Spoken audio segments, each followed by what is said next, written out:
I'm Gretchen, and you're at home with Floor Decor.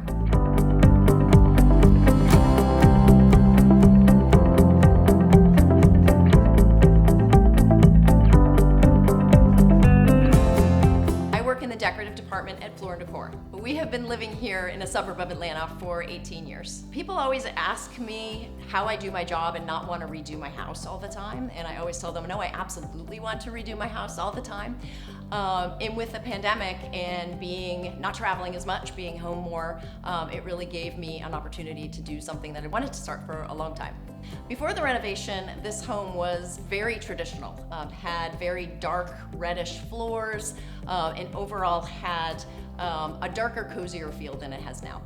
The flooring is actually an unfinished engineered product, and the reason I chose it, a couple things. I loved the 7-inch planks, but I also wanted to be able to customize the color and get it to exactly the tone that I wanted, and using unfinished allowed me to do that.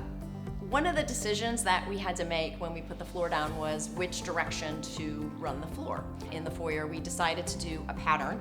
So we picked a chevron pattern, and that is actually a slightly narrower width. The main floors are 7 inches wide, and the chevron is 5 inches wide, but it really turned out fantastic. So in the laundry room, I really wanted to do a patterned floor.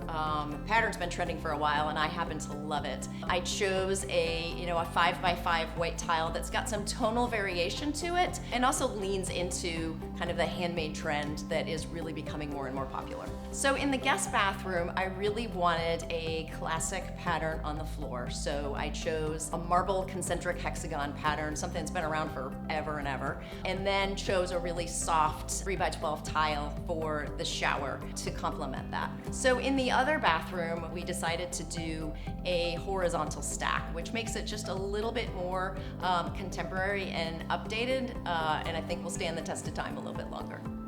When you walk into the master bathroom, the first thing you see is a very large water jet marble mosaic on the shower wall.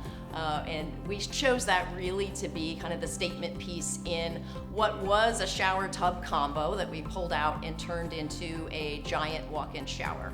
We repeated the same marble in a 4x16 tile on the back of the vanity wall, and then chose a very classic 12x24 white marble for both the shower walls as well as the rest of the bathroom floor.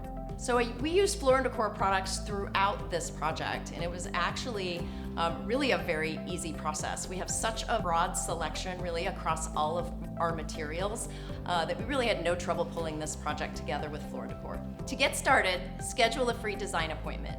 We can help make your design dreams a reality.